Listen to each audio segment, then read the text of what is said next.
الحمد لله رب العالمين والصلاة والسلام على نبينا محمد وعلى آله وصحبه الطيبين أما بعد. Nous arrivons à notre troisième cours sur Al-Adab et il va porter sur Al-Isti'dhan, c'est-à-dire la demande de permission d'entrée.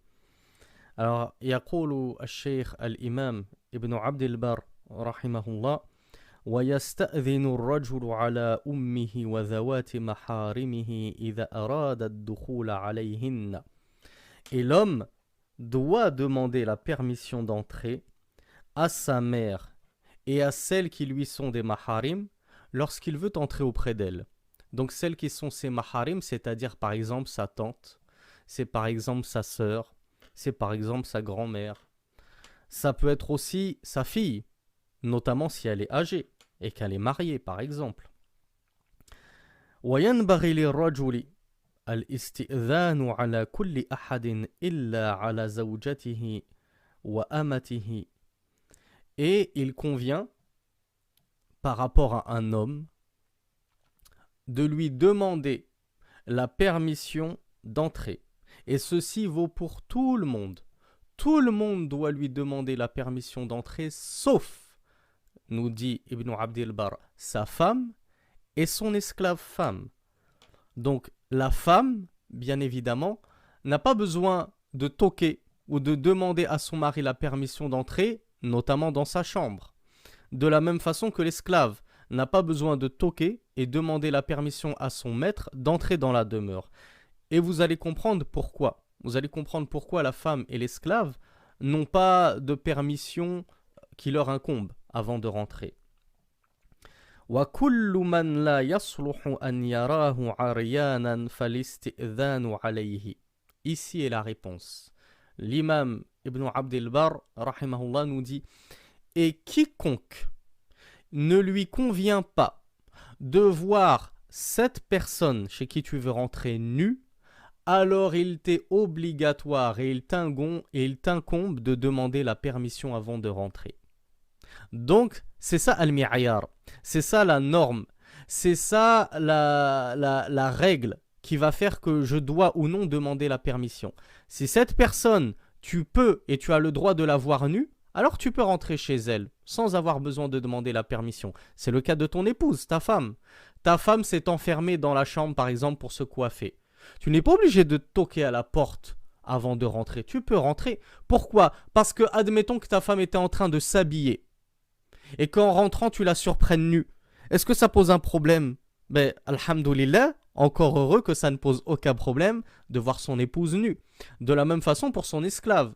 Les filles esclaves que tu possèdes, tu as le droit d'en jouir. Tu as le droit de jouir de tes esclaves, c'est un droit. Donc il n'y a pas de souci à les voir nues. De la même façon que elle, il n'y a pas de souci à ce qu'elle te voit nue. Mais par contre, ta fille, tu as une fille de 15 ans, ça y est, elle est balira, elle est pubère. Si tu rentres à l'improviste dans sa chambre alors qu'elle est en train de se changer, tu risquerais de la trouver nue.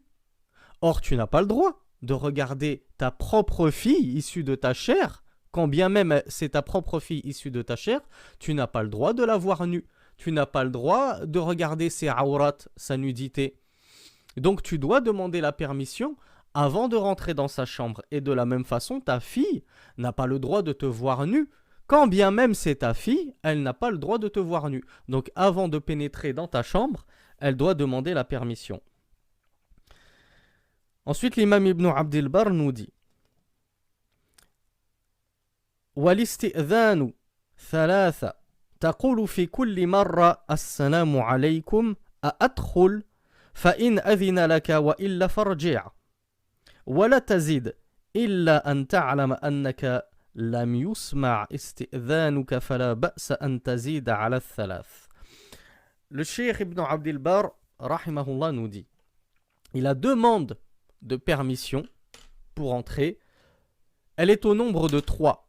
C'est-à-dire que tu as le droit de demander 3 fois de suite la permission d'entrer. Tu n'es pas limité à une seule fois. Tu demandes la permission d'entrer et si on ne te l'a pas donné ou bien on t'a dit va-t'en, retourne sur tes pas, alors tu t'en vas. Non, si on ne t'a pas donné la permission au bout de la première fois, tu as le droit de retenter le coup une deuxième fois. Si tu n'as toujours pas entendu de réponse et qu'on ne t'a toujours pas donné la permission, tu as le droit de retenter le coup une troisième et dernière fois.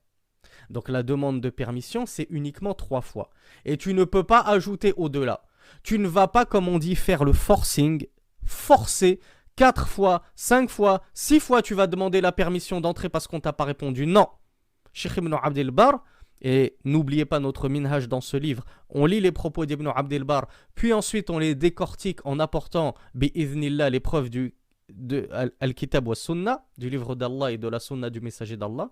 On n'a pas le droit de faire le forcing et de rajouter plus que 3 demandes de permission d'entrée.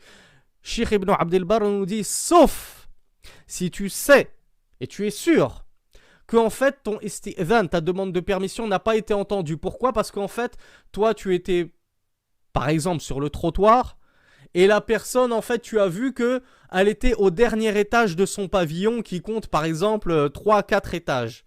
Donc tu sais que en lui ayant demandé la permission de rentrer, en lui criant Assalamu alayk, à Atroul, que la paix soit sur toi, est-ce que je peux rentrer ? Tu sais que du 3e étage c'est impossible qu'il t'entende. Donc à ce moment, Cheikh Ibn Abd al-Barr nous dit, si tu es sûr qu'on n'a pas pu t'entendre, alors à la limite, tu pourras rajouter une 4e et une 5e fois. Dans notre cas présent, par exemple, tu vois qu'il commence à descendre de son 3e étage pour regagner le rez-de-chaussée. Alors là, tu peux rajouter la 4e fois ou une 5e fois, Assalamu alaykum, à Atroul, afin d'être sûr qu'il t'ait bien entendu. Et à partir du moment où tu sais qu'il t'a entendu, mais qu'il ne t'a pas répondu, ou qu'il t'a dit retourne sur tes pas, alors tu te dois de retourner sur tes pas. Tu ne peux pas insister plus que de mesure. L'imam Ibn Abd al-Barr rahimahullah nous dit وقرع الباب اليوم يقوم مقام الاستئذان فيما مضى إذا خرج الإذن. Donc point très judicieux de l'imam Ibn Abd al-Barr qui nous dit à son époque déjà. Je rappelle qu'il a régné sur les années 400 de l'Hégire, hein, donc ça fait 1000 ans. Ça fait 1000 ans qu'il nous dit ça. Il nous dit, et le fait de toquer à la porte a le même jugement que al-isti'dhan. Al-isti'dhan, je ne sais pas si je l'ai traduit en français, demander la permission, c'est le fait de dire Assalamu alaykum à Atroul. Est-ce que je peux rentrer ? L'imam Ibn Abd al-Barr nous dit, le fait de toquer à la porte revient au fait de dire verbalement Assalamu alaykum, est-ce que je peux rentrer à Atroul ? Donc c'est la même chose. Donc celui qui ne dit pas Assalamu alaykum à Atroul, mais qui toque à la porte, il n'a pas le droit de le faire plus de 3 fois. Parce que ça correspond à une demande de permission d'entrée. Donc tu toques à la porte une première fois. Toc, toc, toc. Tu attends qu'on te réponde. Si on ne te répond pas, tu as le droit de réitérer une deuxième fois. Toc, toc, toc. Si on ne te répond toujours pas, tu as le droit de réitérer une 3e fois. Tu toques à la porte une 3e fois, mais tu n'as pas le droit de rajouter au-delà de ces 3 reprises. Sauf, encore une fois, si tu es sûr qu'on ne t'a pas entendu durant ces 3 reprises. Parce que tu as fini par remarquer que la personne que tu voulais, par exemple, elle était au tout dernier étage de sa maison ou elle était sur le toit et qu'il était impossible qu'elle t'entende. Alors, ça c'est le propos d'Ibn Abd al-Barr, bien évidemment, dans les années 400. Moi, je me permets très modestement de vous rajouter que, à notre époque, en l'an 2000, ce qui a remplacé l'isti'dhan, c'est toquer à la porte, à l'époque du Cheikh Ibn Abd al-Barr, et ce qui remplace le fait de toquer à la porte à notre époque, ce qui est le plus mis en pratique de nos jours, mais c'est la sonnette d'entrée. Donc ça revient à la même chose, la sonnette d'entrée revient à la même chose que de toquer à la porte. Et toquer à la porte revient à la même chose que de dire Assalamu alaykum à Atroul. Donc tu as le droit de sonner une première fois à la sonnette, tu attends la réponse, tu as le droit de le réitérer à 3 reprises, ou en tout cas la somme totale des fois où tu appuies sur le bouton de la sonnette, c'est 3. Tu ne peux pas rajouter une 4e, une 5e fois. Pourquoi ? Pourquoi tu ne peux pas rajouter ? Admettons que la personne à l'intérieur de sa demeure t'ait réellement entendu, mais seulement elle est occupée. Imagine-toi qu'elle est occupée avec son épouse. Imagine-toi qu'elle est occupée à cajoler son épouse dans un moment des plus intimes. Et elle est tellement plongée dans son intimité qu'elle n'a même pas envie de briser la magie de ce moment et de s'interrompre juste pour te répondre et te dire je suis occupé, retourne sur tes pas. Donc parfois, il est légitime et il est justifié de ne pas répondre à la personne qui toque à la porte ou qui sonne et de le laisser jusqu'à ce qu'il ait fini de sonner 3 fois, qu'il retourne sur ses pas. Mais toi, si tu refuses de retourner sur tes pas après la 3e reprise et que tu vas sonner une 4e, une 5e fois, une 6e fois, eh bien là, tu vas faire partie des gens qui gênent leurs voisins, qui dérangent leurs voisins. Tu vas causer du tort à cette personne. Cette personne, si tu sonnes chez elle, généralement, si tu cherches à la visiter, c'est parce que tu apprécies cette personne. Donc si tu apprécies cette personne, comment peux-tu la nuire et lui causer du tort? Donc n'insiste pas.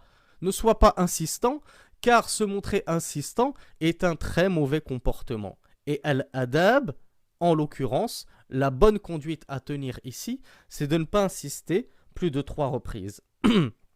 Donc là, on parlait des portes pour rentrer dans les demeures des gens, ou en tout cas demander la permission à être introduit dans une demeure. Mais cela vaut exactement pour le téléphone portable, mes chers frères. Ça vaut exactement pour le téléphone portable ou le téléphone fixe. Si toutefois il subsiste encore des gens qui utilisent un téléphone fixe. Mais en 2020, ça devient très très rare.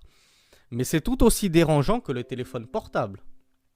Tu n'as pas le droit d'appeler plus de 3 fois une personne. C'est même pire d'ailleurs au téléphone. Pourquoi? Parce que le téléphone, la sonnerie est longue.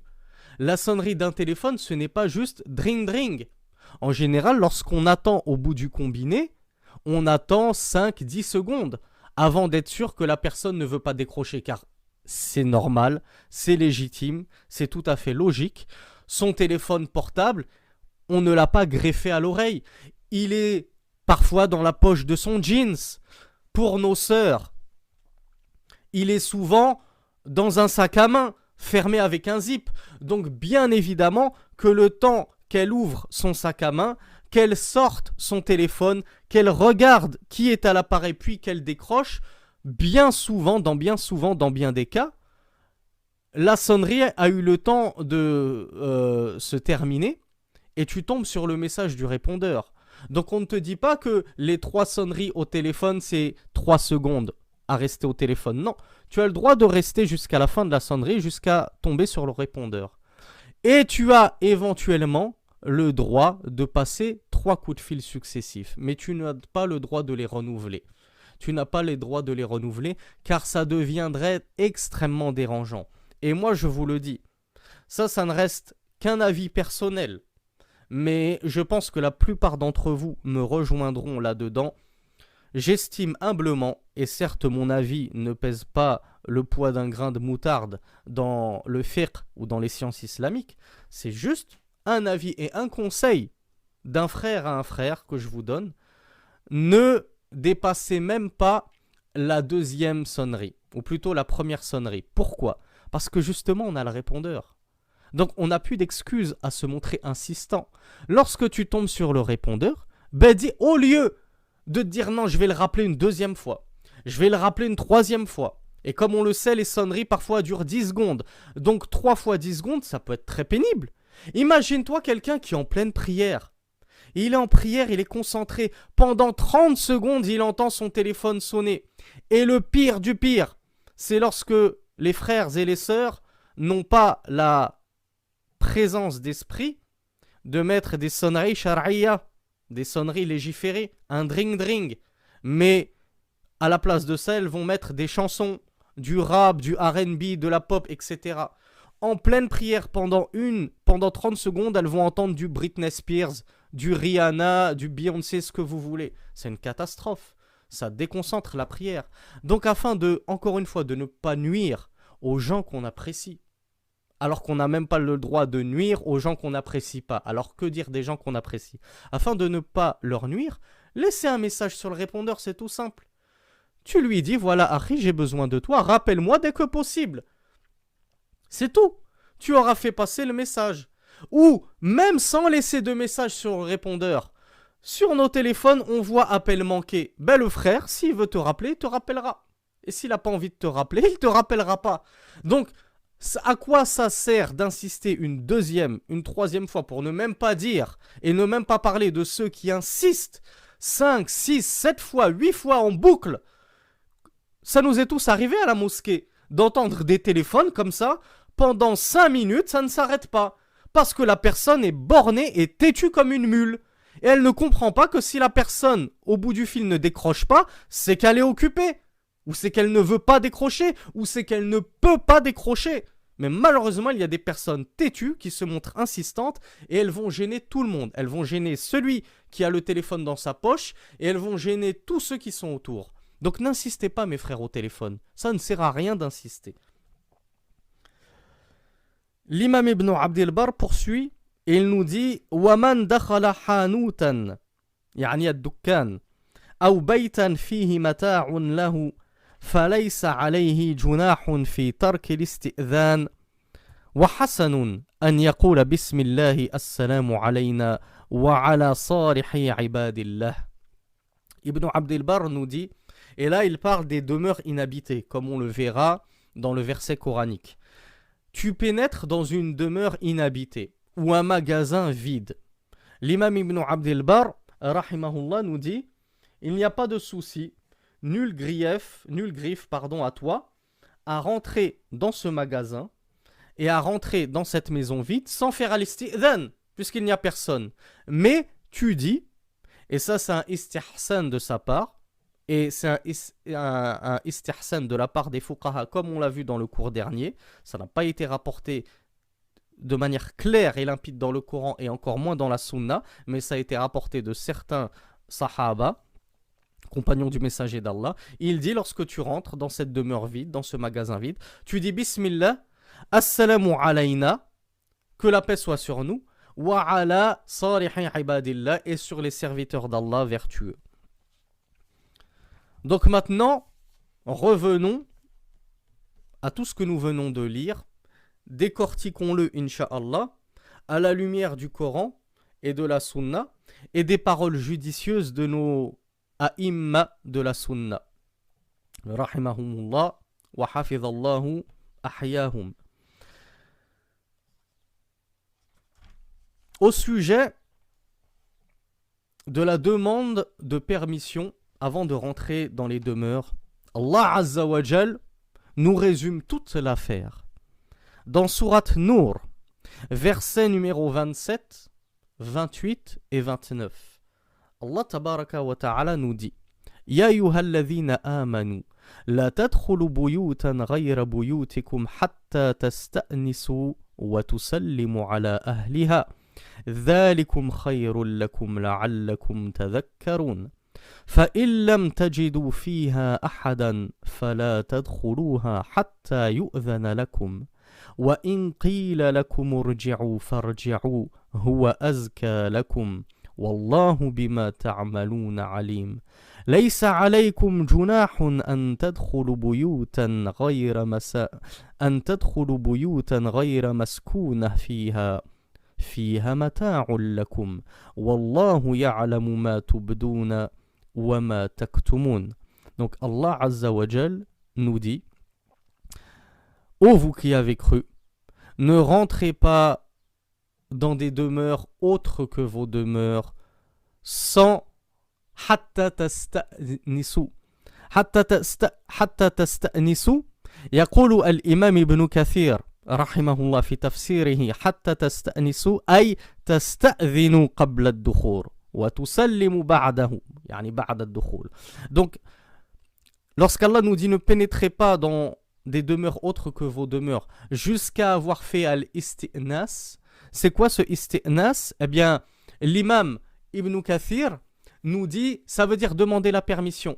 C'est al-istidhan, c'est demander la permission. Donc Allah Azza wa Jal nous demande et exige de nous à ce que nous demandions la permission avant de rentrer dans des demeures qui ne sont pas les nôtres.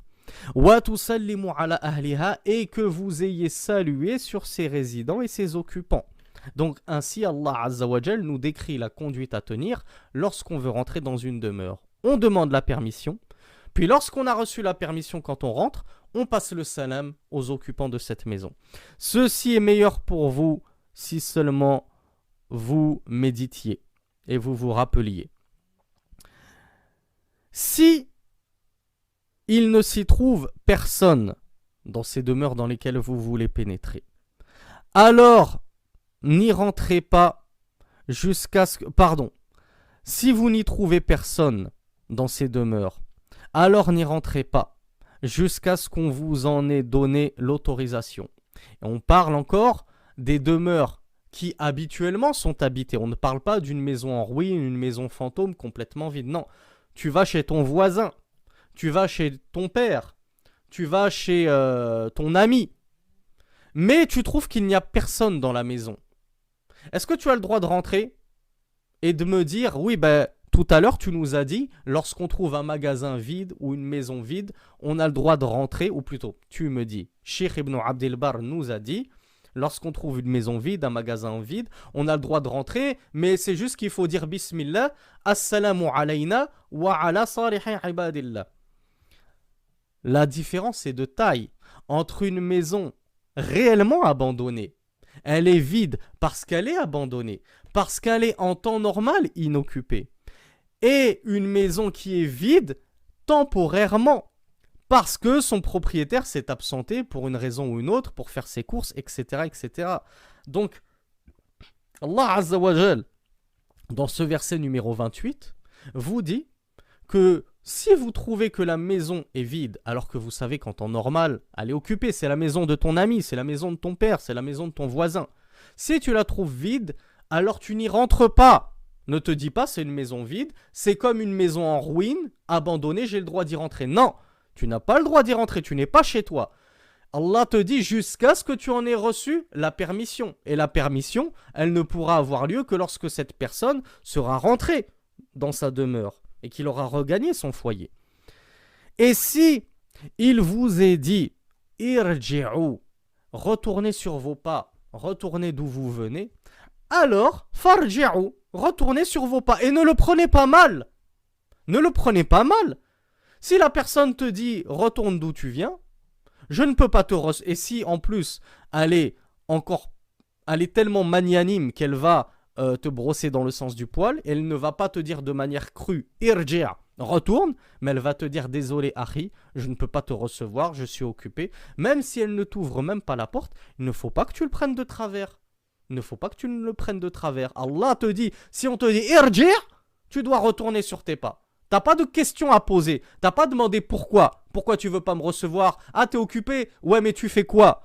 Subhanallah. On te dit retourne sur tes pas, tu retournes sur tes pas. Tu n'as pas à discuter. Ceci est plus pur pour vous. Et Allah, de ce que vous faites, est parfaitement connaisseur.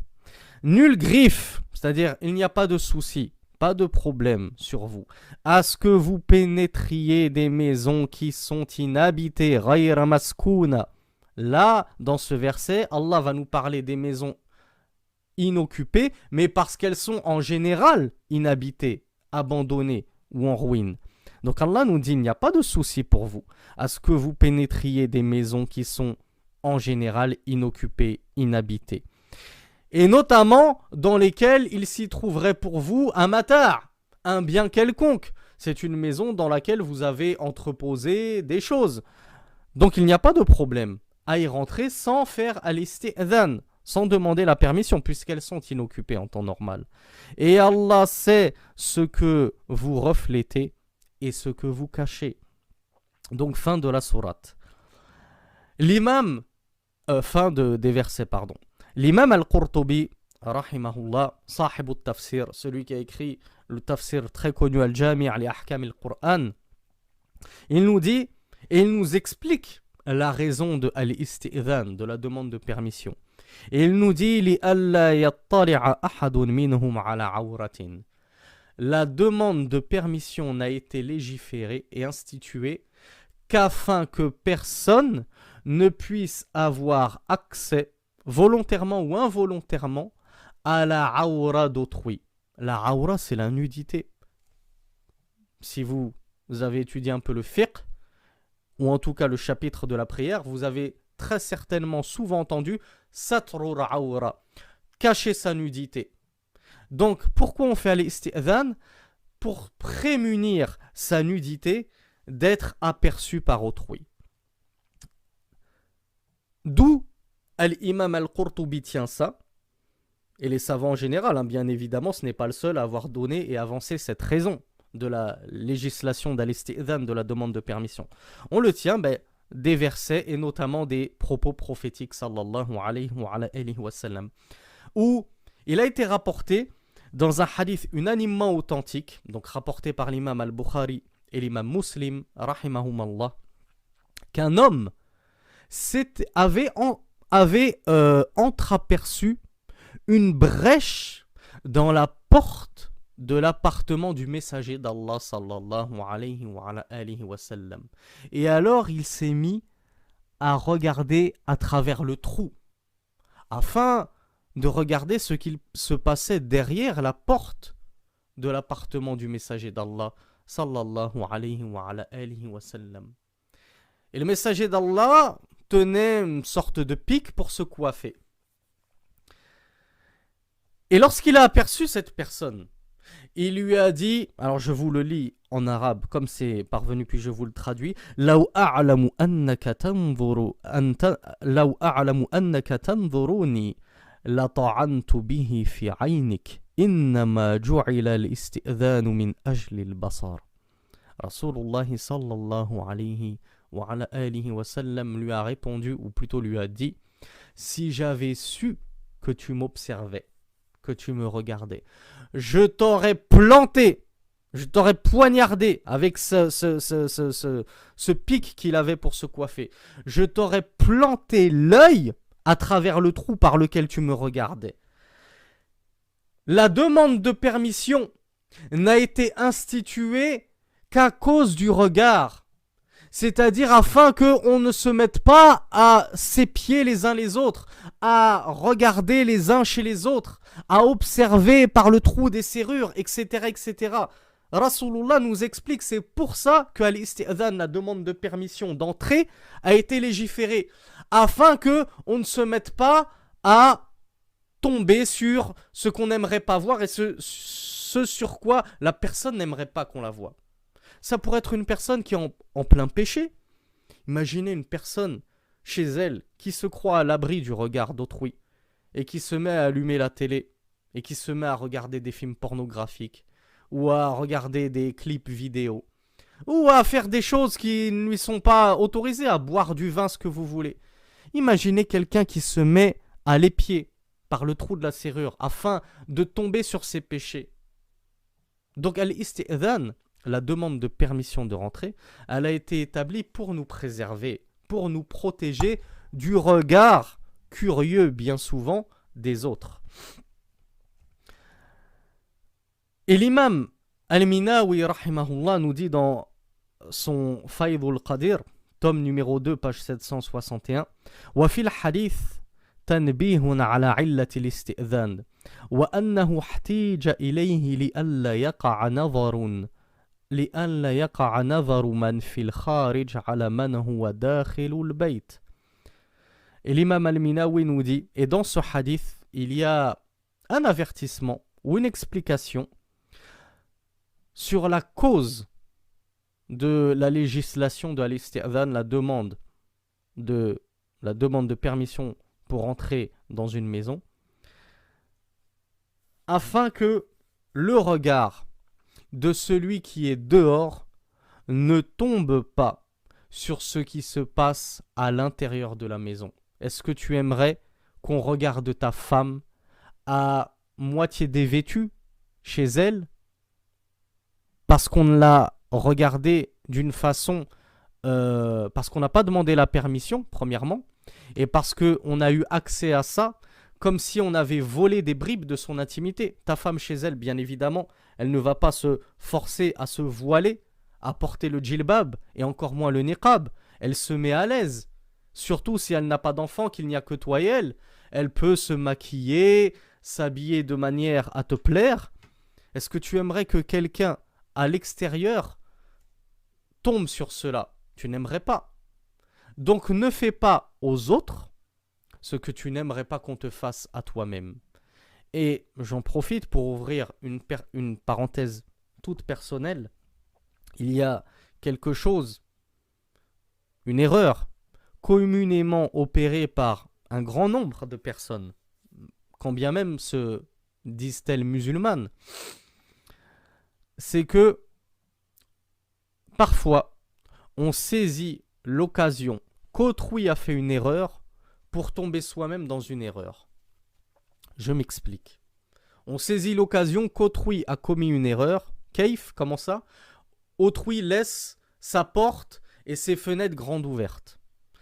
Je vais aérer chez moi, j'ouvre les rideaux, j'ouvre les volets, j'ouvre les fenêtres grands ouverts. Donc, celui qui est dehors a facilement accès à l'intérieur de chez moi. Il suffit qu'il lève la tête vers ma fenêtre et il voit tout ce qu'il s'y passe. Donc si ta femme entre-temps passe devant la fenêtre, c'est elle qui est tombée dans l'erreur, puisque c'est elle qui s'est exhibée. C'est elle qui passe devant une fenêtre grande ouverte qui donne sur la rue et qui donne sur les passants. Donc ça, c'est une erreur de sa part, certes. Mais est-ce que le fait qu'elle ait commis cette erreur justifie que toi, tu vas tomber dans une erreur toi-même? Quelle est cette erreur? Le fait de regarder. Le fait de regarder alors que tu n'as pas demandé la permission. Quand bien même la fenêtre est grande ouverte, quand bien même la porte est grande ouverte, tu n'as pas à regarder. Et nous, malheureusement, on voit une fenêtre, ah tiens, la fenêtre de mes voisins est ouverte, je vais regarder un peu comment c'est dans leur salon. Je vais voir combien mesure leur télé. Est-ce qu'ils ont une télé de 55 pouces ou de 75 pouces? Ah, mais je vais regarder leurs meubles. Est-ce qu'ils ont des beaux meubles en bois ou des meubles en plastoc? Ah, je vais regarder comment c'est décoré. Ah, je vais même regarder sa femme, tiens. J'ai l'impression de l'entendre cuisiner dans la cuisine. Je vais aller regarder jusqu'à ce qu'elle va se décider à passer, à se déplacer. Je vais pouvoir la voir sans son voile. Ou je vais voir sa fille, sa jeune fille. Ça, c'est une erreur de ta part. C'est pas parce que la porte est grande ouverte, que la fenêtre est grande ouverte, que tu as le droit, toi, de tomber dans cette erreur qui est le fait de regarder awratun nas, la nudité des gens, à leur insu, bidouni istidhan, sans avoir demandé la permission. Si tu veux voir ce qu'il se passe dans une maison, tu vas au pied de la maison, au seuil de la porte de la maison, et tu fais al-istidhan, la demande de permission. Assalamu alaykum à atroul. Est-ce que je peux rentrer? Ou tu toques à la porte, ou tu sonnes à la sonnette, comme on vient de le voir. Allah subhanahu wa ta'ala nous dit aussi dans Al-Qur'an, Ya ayyuhalladhina amanu, liyasta'dhinkum alladhina malakat aymanukum, walladhina lam yablughu al-huluma, minkum ثلاث مرات من قبل صلاة الفجر وحين تضعون ثيابكم من الظهيرة ومن بعد صلاة العشاء ثلاث عورات لكم. Allah subhanahu wa ta'ala, il nous explique que cette intimité qu'on a chez nous et qu'on n'a pas envie qu'autrui y ait accès, c'est une aura. Allah l'a nommé nudité. Pourquoi? Parce que c'est justement des moments, et justement notre demeure est un endroit où on peut ôter nos vêtements et laisser apparaître une certaine partie de notre nudité. Je suis un couple avec ma femme, j'ai le droit, bien évidemment, de me mettre nu devant ma femme lorsque je veux aller vers elle pour accomplir mon devoir charnel. C'est mon droit d'être nu. Mais ce n'est le droit de personne qui se trouvera à l'extérieur de me voir nu chez moi. De la même façon que ma femme, lorsqu'elle sort, elle ne doit rien laisser paraître de sa zina, de sa beauté. Elle doit se couvrir des pieds à la tête. Mais lorsqu'elle rentre chez elle, elle a tout à fait le droit d'enlever son djilbab et de porter une tunique qui plairait à son mari. Mais est-ce que toi, tu as le droit de la voir ainsi? Absolument pas. Donc, chez elle, il y règne une certaine nudité. Et cette nudité, Allah subhanahu wa ta'ala l'a rendue sacrée. Et il a défendu à quiconque de la violer. Allah Azza wa Jal nous dit donc dans sourate La Lumière, verset numéro 59, « Ô vous qui avez cru, que vous demande la permission, c'est-à-dire la permission d'entrer, ce que vous possédez, c'est-à-dire vos esclaves, ainsi que ceux qui ont atteint la puberté parmi vous, à 3 reprises. Donc c'est ce qu'on a expliqué plus tôt.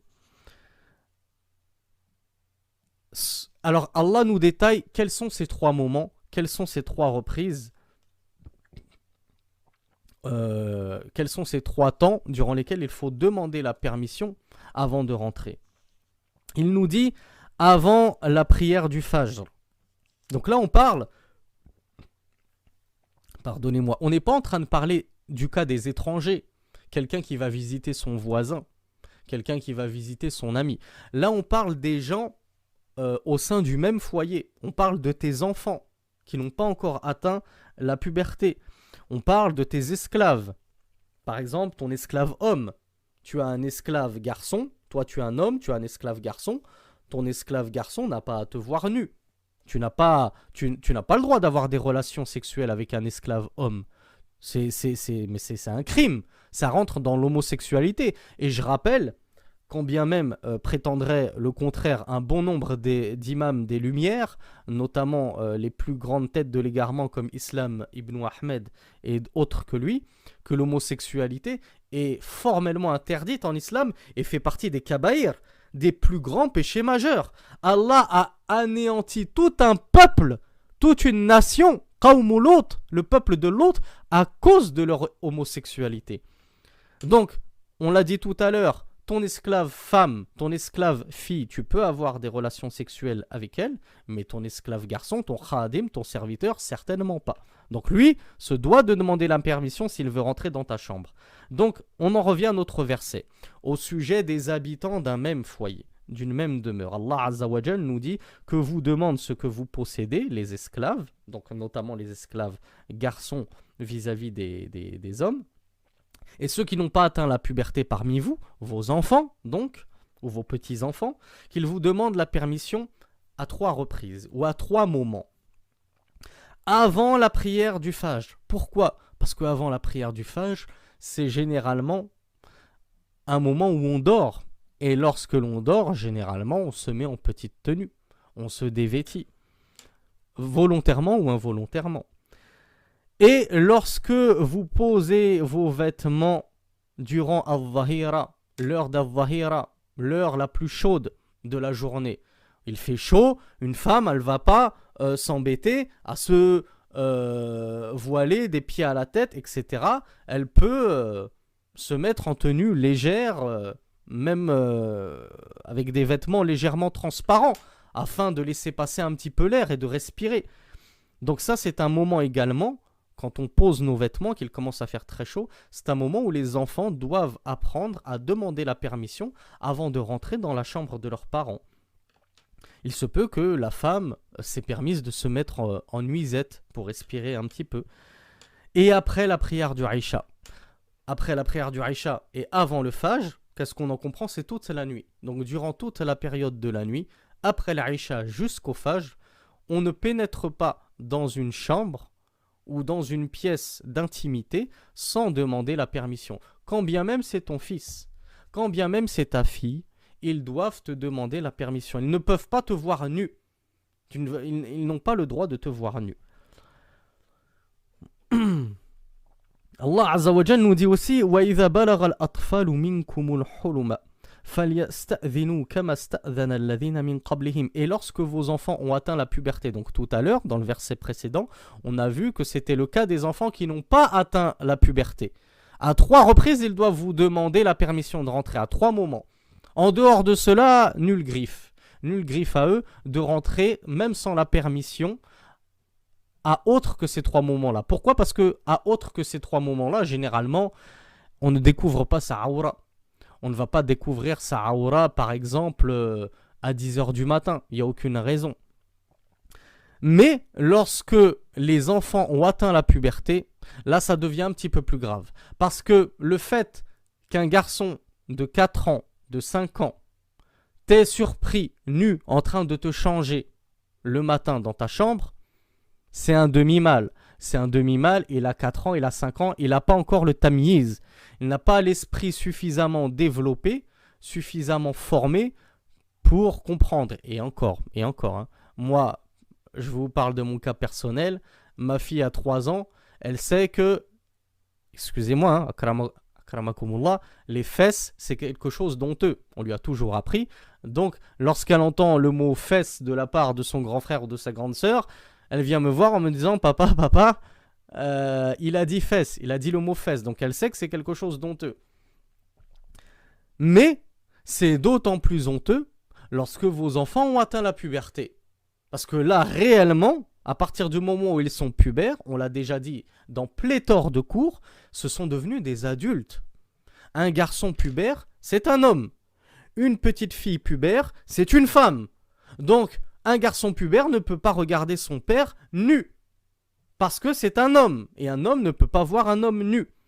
Donc, c'est pourquoi Allah Azza wa Jal nous dit dans le verset 59, « Et lorsque vos enfants ont atteint la puberté, alors qu'ils demandent la permission, c'est-à-dire avant de rentrer dans les pièces d'intimité, notamment les chambres, comme la demandent ceux avant eux. » Donc ils sont considérés comme des étrangers. Ils ne peuvent pas rentrer à n'importe quel moment dans vos chambres, dans vos endroits d'intimité, même en dehors des 3 moments suscités dans le verset précédent. Ils doivent toujours demander la permission pour entrer dans la chambre. Car ce serait bien trop grave qu'ils vous voient, qu'ils tombent sur votre nudité, votre aura, alors qu'ils sont désormais des adultes. Revenons à la parole de l'imam Ibn Abdel Barr, al-isti'dhanu thalatha. D'où tenons-nous que la demande de permission, elle est de 3 reprises uniquement. Et il ne faut pas rajouter. On le tient du hadith de Abi Sa'id al-Khudri, pardonnez-moi, qui a dit Qala Rasulullah sallallahu alayhi wa ala alihi wa sallam al-isti'dhanu thalath fa in adhina laka wa illa farji' wal hadith rawahu al-imam al-Bukhari wa Muslim. Donc le prophète sallallahu alayhi wa ala alihi wa sallam a dit dans un hadith unanimement authentique, la demande de permission est au nombre de 3. Donc tu la demandes 3 fois, tu peux la demander 3 fois. Si on te donne la permission, alors rentre. Et si on ne te la donne pas, alors retourne sur tes pas. Donc qu'est-ce qu'on en comprend ? On en comprend déjà 2 choses majeures. La première chose majeure, c'est qu'on n'a pas le droit d'insister, comme on l'a vu, au-delà de la 3e reprise. Je demande la permission de rentrer seulement 3 fois. Pas 4, 5, 6 et je me montre insistant. Sauf dans les cas que nous avons mentionnés au début de cours. Deuxième chose à retenir du hadith. Si on t'a donné la permission de rentrer, alors rentre. Nul griffe à toi, rentre, on t'a donné la permission. Mais si on ne t'a pas donné la permission, qu'est-ce que tu fais ? Est-ce que tu attends inexorablement, tu vas attendre une demi-heure que la personne se décide à sortir de chez elle pour lui parler ? Non. Rasulullah te dit, si on ne t'a pas donné la permission, retourne sur tes pas. Ça ne sert à rien d'attendre. N'attends pas, retourne sur tes pas et rentre chez toi. De la même façon, min hadithi Rab'a ibn Harash, قال حدثنا رجل من بني عامر أنه استأذن على النبي صلى الله عليه وعلى آله وسلم فقال أألج ولج يرج, ça veut dire pénétrer. Donc أألج فقال رسول الله صلى الله عليه وعلى آله وسلم للرجل أخرج إلى هذا فعلمه الاستئذان فقل له قل السلام عليكم أأدخل فسمعه الرجل فقال السلام عليكم أأدخل فأذن له النبي صلى الله عليه وعلى آله وسلم فدخل والحديث رواه الإمام أحمد والإمام أبو داود وهو صحيح. Alors il y a un hadith rapporté par Ahmed et Abu Daoud qui est sahih où un homme est venu voir le messager d'Allah sallallahu alayhi wa sallam et donc dans sa demeure. Et il a dit à Alij, puis-je pénétrer, puis-je rentrer? Donc le messager d'Allah sallallahu alayhi wa sallam a envoyé quelqu'un à lui en lui disant va le voir et enseigne-lui al-istidhan.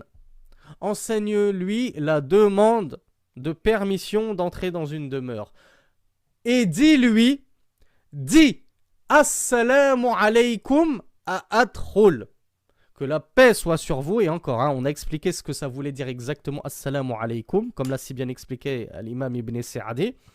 J'invoque Allah subhanahu wa ta'ala pour toi qu'il te prémunisse de tout mal. Puis-je rentrer à adkhul? Et l'individu qui avait demandé à rentrer a entendu cette formule. Donc il l'a dite. Il a répété ce que le messager d'Allah sallallahu alayhi wa sallam lui avait enjoint de dire. Donc il a dit Assalamu alaykum à adkhul. Que la paix soit sur vous, puis-je rentrer? Donc le messager d'Allah, à ce moment-là, il l'a autorisé, lui a donné la permission de rentrer. Alors il est rentré. Donc ainsi, le messager d'Allah sallallahu alayhi wa sallam nous apprend comment demander la permission de nous introduire dans une demeure et combien de fois avons-nous le droit de demander cette permission. وقال القرطبي في الجامع إنما خص الاستئذان بثلاث لأن الغالب أن الكلام إذا كرر ثلاثا سمع وفهم. L'imam al-Qurtubi rahimahullah nous dit le fait de spécifier 3 fois la demande de permission, d'en réduire le nombre à 3 fois, ça a été spécifié car généralement, fil ghalib, généralement, lorsqu'une chose est répétée 3 fois, elle est audible et compréhensible. On l'entend, on ne passe pas à côté et on la comprend. Il se peut que lorsque tu es demandé une première fois à pénétrer dans une demeure, on ne t'ait pas entendu. Ou on a entendu un vague murmure, mais on n'a pas perçu ce que ça voulait dire. Peut-être que la deuxième fois aussi, c'est toujours pas clair. Mais généralement, lorsqu'on répète 3 fois une même chose, ça devient clair. Et enfin,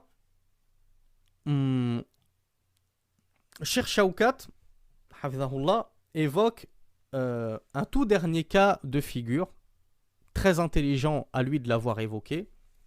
Vous pourriez m'objecter, me suggérer, quel est le jugement relatif aux mahallat, dakakin, al-mata'im, les restaurants, les épiceries, les magasins, libre-service, Carrefour, ces choses-là. Lorsque je veux rentrer dans un magasin, qui plus est lorsqu'il est tenu par mon frère fillah, un musulman, à qui je dois offrir le meilleur des comportements, al-khuluq al-hasan, est-ce que je dois lui demander la permission pour rentrer dans son magasin? Je veux rentrer dans un fast-food. Est-ce que je dois demander la permission au frère qui tient le fast-food de rentrer avant de pouvoir rentrer pour passer ma commande, etc., etc. Donc le Cheikh Shawkat nous dit ففتحها يعني هذه الأماكن ففتحها وتركها من غير إغلاق وانتظار إتيان الناس إليها بمثابة الإذن لهم بالدخول وعليه فلا حاجة للاستئذان. Cheikh Shawkat hafidhahullah nous dit le fait que ces magasins, que ces restaurants, que ces boutiques, que ces épiceries, elles soient laissées ouvertes et elles ne sont pas fermées. La porte n'est pas fermée, ni par un verrou, ni par un cadenas. Généralement, la porte est grande ouverte. Et quand elle n'est pas ouverte, elle n'est pas cadenassée. Le fait que ces magasins soient laissés ouverts. Ou bien, comme on l'a dit, si la porte elle est fermée, ou bien qu'on attend de bonne grâce et de plein gré, qu'on demande même à ce que les gens pénètrent et viennent chez nous. Tu vas trouver un grec, un kebab, la porte certes elle est fermée. Pourquoi elle est fermée? Pour éviter les courants d'air tout simplement et pour ne pas nuire à la clientèle qui mange sur place. C'est logique, on va fermer les portes pour qu'il n'y ait pas de courant d'air. Mais sahibul mahal, le restaurateur, le patron lui, il t'attend de pied ferme, il n'attend que ça, que tu viennes dans sa boutique pour lui passer une commande. Donc Cheikh Shawkat nous dit le fait que les magasins soient laissés ouverts ou qu'on attende la clientèle, ceci est une preuve qu'il n'y a pas besoin de passer à l'isti'dhan, la haja. Car il nous dit hada bi mathabatil idhn. Ceci, c'est comme si on t'avait donné la permission. C'est comme si tu avais déjà reçu la permission. Donc, tu n'as pas besoin de demander la permission. le patron, le responsable t'a déjà donné la permission de rentrer. Comment? En laissant le magasin grand ouvert. Ou en sachant que c'est l'heure d'ouverture et qu'il n'attend que ça, que tu pénètres. Donc tu n'es pas obligé de demander la permission dans ce genre d'endroit. Et ainsi se termine notre troisième cours sur Al-Adab, les bons comportements. Wa sallallahu ala nabiyyina Muhammad walhamdulillahi rabbil alamin.